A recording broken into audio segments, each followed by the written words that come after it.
Today, we're going to be talking about the top 10 things that a remote team member can do for you.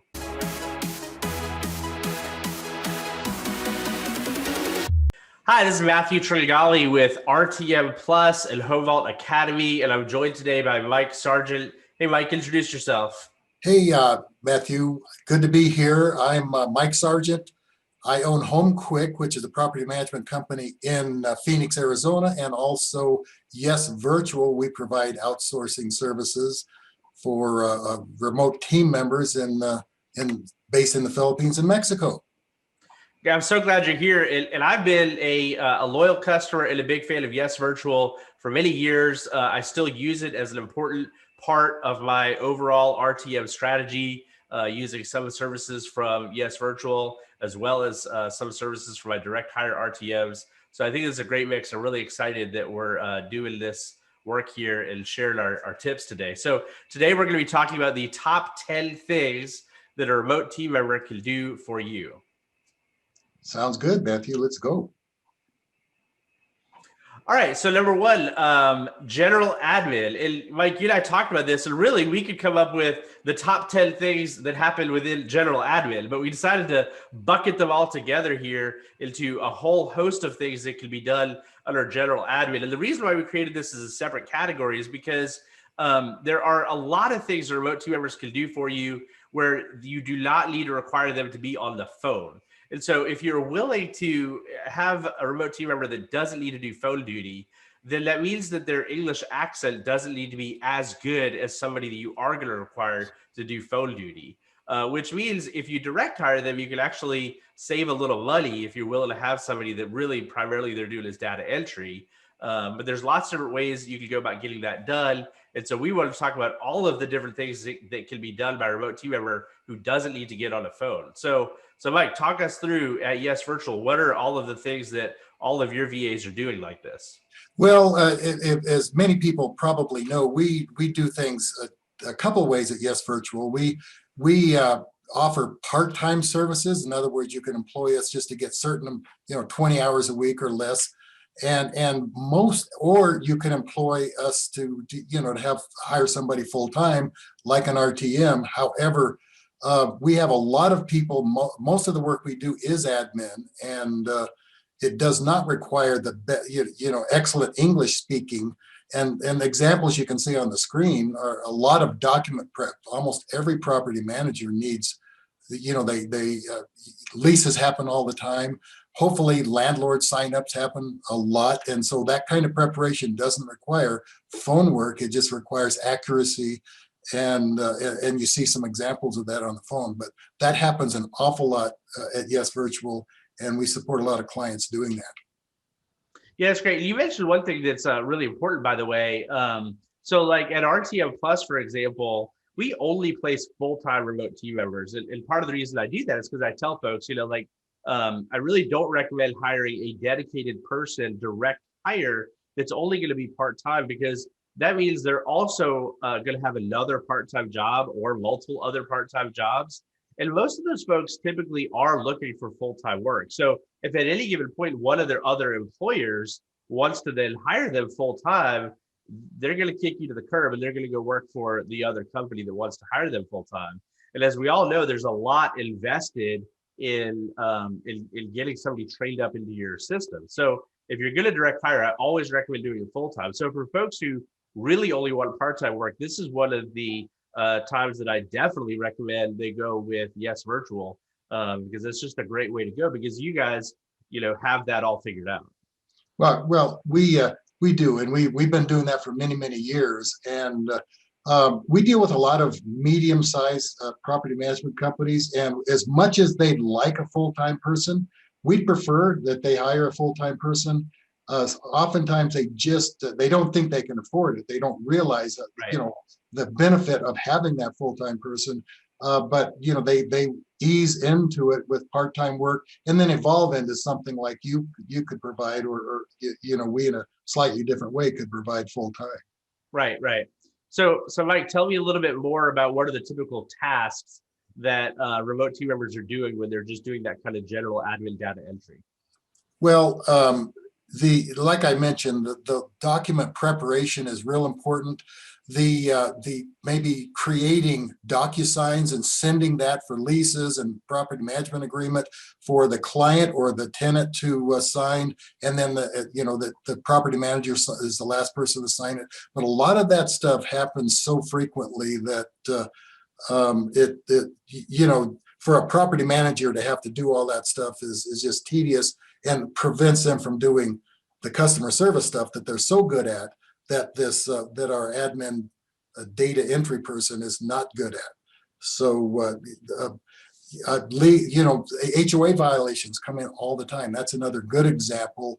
And so they generally have a template where they communicate to the violating tenant, we got this HOA violation, and here's what we need you to do to remedy that. So Matthew, did you want to talk about all those things Yeah, I'll just run specifically? down, and we're not sharing our screen here, so we'll just run down and go to the list here. But yeah, doc prep, like you said, and there's lots of leases, PMAs, or maybe other things people are preparing, and then there's all the different data entry we do, whether you're using Propertyware, AppFolio, or something else. Just think about every day that you're in there, you're creating new clients, new units, new tenants. You're editing all of those fields in all those areas. You're terminating and ending leases. There's just so much that we're doing in those systems every day. Well, also, and as we know, at the first of every month, a lot of times there are legal notices sent out to tenants who pay late, pay or quit notices. Another important thing that we do at HomeQuick, and that a lot of our clients also do, is at the end of every, when you completed a work order, we always send a nice templated email asking how it went. And if it didn't go well, please let our property manager know. If it did, here's the instructions on how to post a review on Yelp or Google. So that's something that happens very often. We get a lot of positive reviews at HomeQuick just because of that repeating task. Yeah, you mentioned one thing about earlier. You said all of the tedious work, and it's true. We're big in Homevault property management and saying that we really want to fuel your superpower, and so we're all about finding every person on your team, whether it's you as a business owner, one of your property managers or directors, and all of your remote team members, figuring out what are they really good at, what do they love doing, what is their superpower. And so there's a lot of tedious work that a lot of people on your team are doing right now that they don't like doing.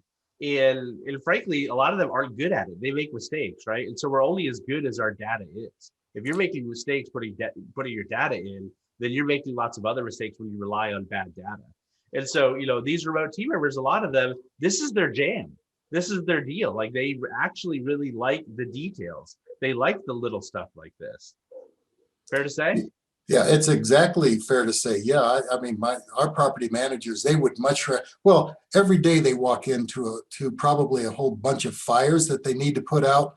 And so that a lot of this data entry and a lot of the detail and busy work falls through the cracks. So communications don't happen. We require that we respond to any inquiry within 24 hours. We guarantee that at HomeQuick. And our property managers couldn't do that if they didn't have somebody doing all this detail, the busy work that always falls through the cracks when they're putting out fires day after day.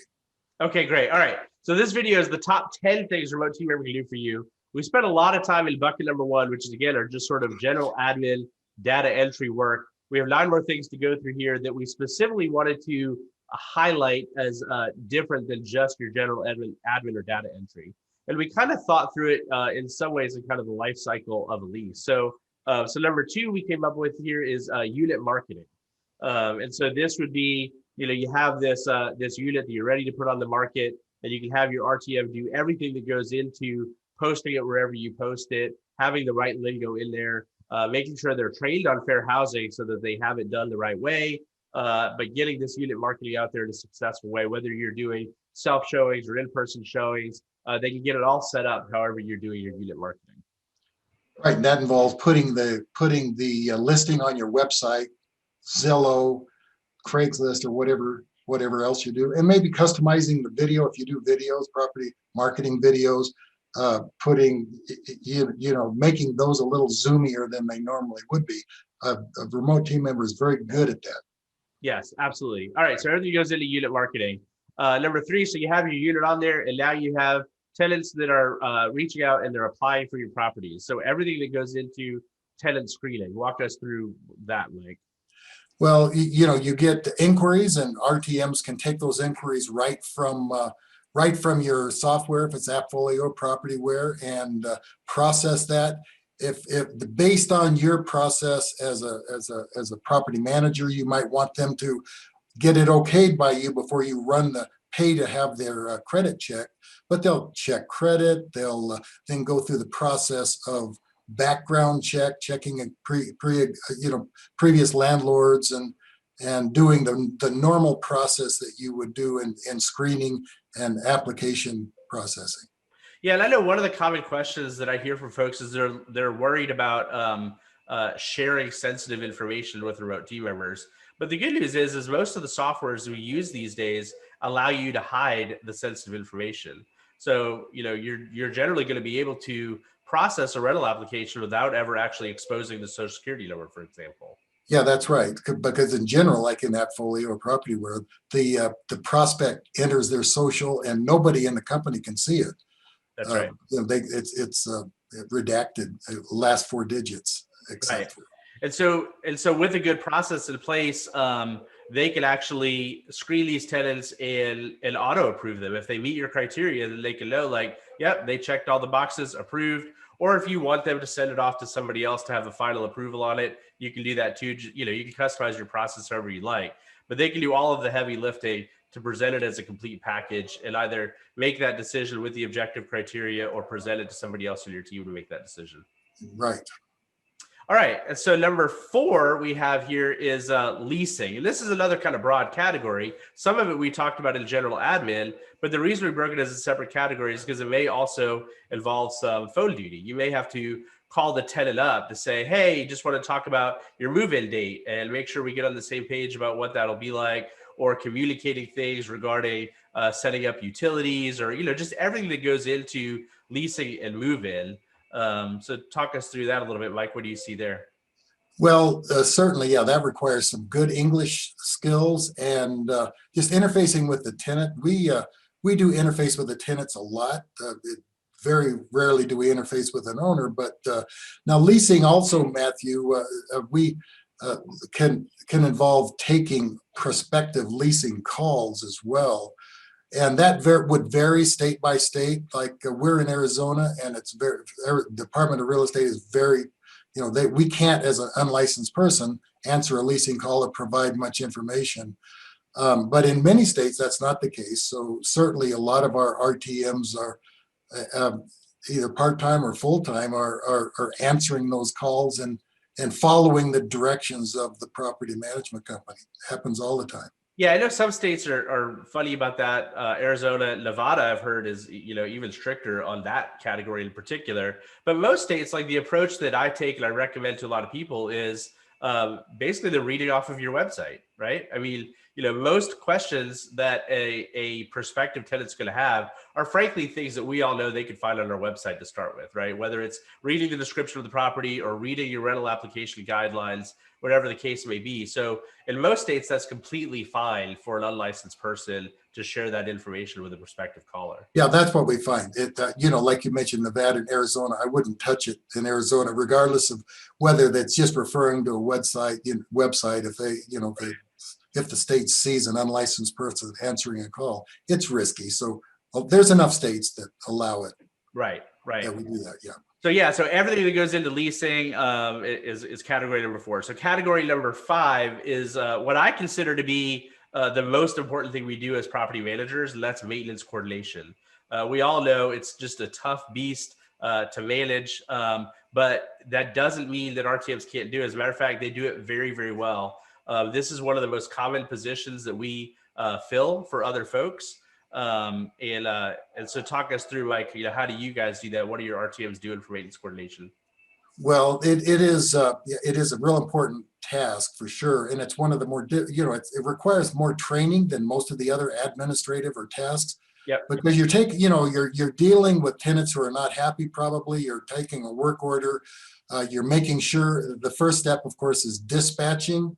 And that's a rigorous process. And RTM needs to know who to dispatch to. So rigorously, there's got to be a lot of processes involved, who to dispatch under what circumstance. And then once it's dispatched, then following up on that the status of that work order. And that, of course, is typically handled by a property manager in the company, but it takes an awful lot of time to rigorously follow up. If you got 50 work orders, and you don't know the status, but you have to check every single day, that's an awful lot of work. Very suitable for an RTM to be that person who follows up under a rigorous process, find out when if it's been scheduled, once it's been scheduled, when it's completed. Once it's completed, to chase the invoice. And of course, that requires phone calls to the vendor, to the tenant. And that's very time consuming for any property manager. A great job for an RTM that's properly trained. And I know that some folks, they feel they have a mental block as if a remote team member are not going to have the right skill sets. And as you said, I mean, it is a different skilled position. So when you're going out and one of your VAs are doing maintenance coordination, what skills are you looking for, or training do you provide to get them up to speed to be able to handle? Because some things that we might encounter here in a U.S. house, depending on what country they're in, they just may not be familiar with it, right? Well, there's almost no country where they understand. So many other countries we can hire RTMs. They don't have the kind of appliances we have in a house, the dishwashers, and they're not familiar with that. So it does take a different level of training. And for us, the people who handle maintenance coordination spend a lot of time on the job, real life training for weeks or months before we turn them loose and actually have them work with a client. So it doesn't happen overnight, and they have to understand. They're not going to troubleshoot a roof leak, or if the AC is on the roof and water's coming through the roof. Is it a plumbing issue, or is it a leak in the roof when it's raining? So they can do that to a certain level. We always recommend that a vendor participate in that final determination, but it does take an awful lot of training, and we just don't turn a rookie loose on a maintenance coordination task, because your experienced property managers have trouble with it. So certainly it requires a lot of training for an RTM. Yeah, what I found, when we're hiring a remote team member to do maintenance coordination, I kind of look for two things in that person. Number one, some type of technical aptitude in their background. It doesn't have to be home related, but just some kind of technical support. If they used to work for a Google technical support, or a Dell or something like that, something where they have some technical aptitude is really helpful. And then somebody that's just really curious, right? Because we live in a day and age where YouTube is your friend when it comes to maintenance coordination. Uh-huh. How often do you, as a homeowner, experience some problem, and where do you go to figure out how to fix it? YouTube, right? And you watch some video of some guy underneath the sink saying, yeah, you're gonna need this size wrench to do this or whatever. And so, remote team members who have that combination of things can really be pretty well self-taught and get up to speed pretty quickly, compared to some others that maybe are just more kind of admin focused, right? It's just so true. They really have to be well organized, and you can flesh that out. I mean, it doesn't take long to realize, to identify who's very well organized and like you said, very detail oriented, and we have rigorous processes, and we make sure they follow them. Maintenance coordination, there's step-by-step processes to do everything. And like you say, that we have YouTube videos for almost everything, right. Blocking, fixing a garbage disposal that's stuck. Generally speaking, you can just crank it, right? Right. But that video we send to the prospective tenant in many cases. Right. All right. Number 6 is in some ways sort of captured in a lot of things we just talked about, but we also broke it out as a separate category. And this is just overall phone duty and customer service. So whether this is somebody that's just going to be your frontline phones and they're going to answer all the incoming calls, or maybe they do some outbound calls, and they're also just providing general customer service. So as your tenants have questions, as your clients have questions, this is somebody that's able to email them back at a very high level, is able to get on the phone and talk to them with a high degree of confidence. So like when I'm placing this position, which is the most common thing that we place, we're looking for somebody with excellent English. The way I usually describe it is I say, look, they're going to have an accent, but no more so than anybody else you might meet who's lived here in the United States for a long time, and you can just tell they weren't born here, right? Mhm. Mhm. Which most people in today's day and age have a high tolerance for that, but it's not like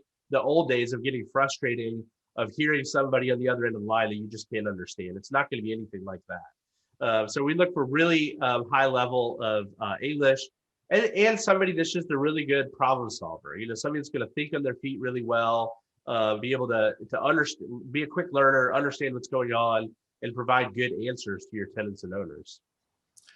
Yeah, that's right. And some of the things, almost everybody that we that inquires at Yes Virtual wants wants mainline answering. I mean, that's generally where they get bogged down. Right.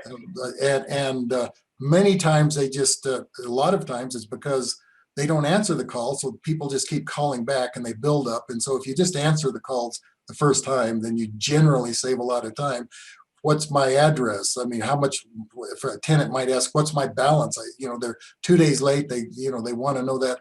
All those things, if you can handle those things, it just removes a lot of work from your frontline people. If you can Oh do yeah, that. and that's a great point that got me thinking here too. Is the way that we train this person up, it's over time, but you can hit the ground running really fast by just going around and polling your entire team and just saying, hey, what are the top 5 questions that you get when somebody calls? And kind of get everybody's answers and develop about a top 20 list. And you'll find that if you can capture about the top 20, that's going to be about 80% of the calls that come in. And so you can pretty quickly, and then you just get your team to say, okay, great. And how do you answer those questions? Create a shared Google Doc, have the 20 questions on there, put the answers in there, and then boom, there you go. There's your training manual. And the RTM is able to hit the ground running pretty quickly and answer most questions. And that takes you about 1 day of training right there. Yeah, yeah. One of the more important things an RTM can do for you. So important, so important. Because yeah, like you said, right? I mean, that's where you get a lot of frustration and friction. If people, I mean, how often do you hear, right? Like, oh, I tried calling, who knows what they're telling the truth about, but I tried calling you 7 times and I can't get a hold of anybody, Well, the worst thing they have, if you got a prospective client, a new landlord calling Right. you for the first time, and that's their experience, and they don't get answered. So it's real important to answer those calls and handle them correctly. Right. All right. So let me just recap the first 6 we covered here, because these were sort of our meat and potatoes, the top 6 here. So general admin, number 1, number 2, unit marketing, number 3, tenant screening, number 4, leasing, number 5, maintenance coordination, number 6, phone duty and customer service. This is the vast majority of, I know what Yes Virtual does. It's the vast majority of the type of RTMs that RTM Plus is placing as well. But we did come up with number 7 through 10 here of kind of some specialized skill sets, some that I know Yes Virtual does, and some that we place in RTM Plus. So number 7 is sales support. And so this could kind of come in 2 different ways. One might just be really just an assistant to the BDM, in which case it might kind of fall more in the general admin. So maybe this is somebody who's, updating your CRM, such as Lead Simple or whatever you happen to be using, or somebody that maybe is doing some of the follow-up work with you, that type of thing. Or it might be somebody that is what we call an appointment setter. And again, depending on your state laws, you can kind of decide to what degree they can be talking to prospective clients and what they can say and what they can't. But in general, what we found with is if you go with the appointment center mentality of, hey, I'm just trying to get the appointment for my closer, for my BDM, wherever the case may be, then, then they can do a lot for you. And so again, those are two different positions. When we're hiring the appointment center position, we're hiring somebody with sales experience, somebody who usually has worked for a BPO or a call center before, has done outbound calling, and so they're very confident on the phone. They don't mind just literally dialing all day long. They don't mind getting a lot of rejection, and then they know how to screen through your benchmarking to find the right clients. So And what are you guys doing in terms of the sales support? Well, it is very, like you say, it's a real different skill, unique skill, because just think of your employees in the US, how many of them like to make outbound calling, cold calling, or calling people. So it's a unique skill that it's difficult to find. So we do supply those to not a lot of them because they are difficult to find. And of course we can't use it. I'd love to use it in Arizona. I can't do it, but we do have, I think in North Carolina where you're at, and Georgia generally has much more relaxed rules. But yeah, it requires a special talent, but a very necessary one. Yeah, and this is also where it's helpful to for us at RTM Plus anyway to have a global search going on because like what I found is the Philippines, they just have customer service figured out. I mean, they're just bar none one of the best countries in the world for understanding customer service. But I generally don't find the best sales folks in the Philippines. So Mexico or Central or South America tend to be better bets on what we're seeing finding appointment setting.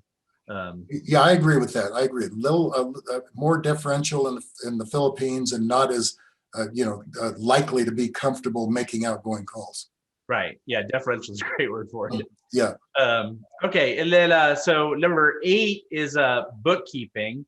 Now again, this is another one where people are going to go, well, I don't know if I want them to have access to, and so you have to kind of figure that out. But again, there's so many tools nowadays with whether it's bill.com or other things where you can actually have them do a fair amount of the bookkeeping without them actually having access to the checking account, so to speak. But I know you guys do this to some degree with invoice posting, I think, right? Yeah, we post invoices, and we'll deal with like a bill.com, and we'll bill owners, we'll invoice tenants for certain tenant related bills, but we do not touch trust accounts. There are companies that do that, and an RTM. I don't know, Matthew, if you place any that do that kind of stuff. We don't do that because that's very sensitive to a property management company. Yeah, we do that, and we've done it a handful of times. Generally, when I recommend hiring somebody that has bookkeeping skills, I try to make it really clear that, like, look, you're not going to hire somebody that's going to become your trust account manager. So you really, if you're going to hire this position, you need to have somebody on your team that's very confident in understanding your finances. You can play the role of the CFO and knows exactly what they need to get somebody to help them with certain pieces of the puzzle. But if what you're looking for is really more of an overall outsourced, like almost like a virtual CFO, then I recommend Profit Coach, and there's some others out there that really have that figured out. But if you're looking for more of the administrative support to your finance department, you absolutely can do that with an RTM. Right, and that's what we do. That's what we do. Right. The admin part of it. Right. All right. Number 9 is business marketing. And again, this is a very specialized skill set. I get a lot of folks that call me up and they say, yeah, I really want somebody that can help with that admin and customer service side. And by the way, can they also do some marketing for me? And I'm always like, those are 2 completely different positions, 2 very different skill sets. The type of person that's going to be really good at marketing is not the same one you're going to want doing your admin and customer service, customer support. So by business marketing, I mean things like content marketing, blog posts, like writing your blog posts, publishing your blog posts, slicing and dicing that content and figuring out how to push it out to social media and whatever platforms you want to use, writing content for your website, doing SEO work on your website, everything that goes into that, particularly inbound marketing, but also if you're going to do any Facebook ads, Google ads, anything that's also going to be outbound facing. This is a specialized skill set. This is one of the really fun positions for me to fill because I just love seeing what it can do for a company. I know you guys do a lot of this for your property management company, right? Right. But it's not a skill that we offer, like you do. So yeah, we use it. We have people that do that for us, remote team members that do it for them, but we don't offer it as a service. Right. And this is another one where I found it's really helpful to do a global search because I can find a really wide array of talent across different countries when looking for this position. And really, even within this position, there are, depending on how granular you want to get, we've hired people that are really good content writers, but they might not be great on the graphic side. And so you even then have to figure out, like, what's my highest priority of what I want to do here in business marketing. But this is a fun position for us to fill. And so you can definitely get an RTM doing some of this. And then the last one here is process development. And so, I often tell people, because a lot of people, when they want to hire a remote team member, they say, well, I'm not ready. My processes aren't ready yet. I need to get my processes figured out before I hire a remote team member.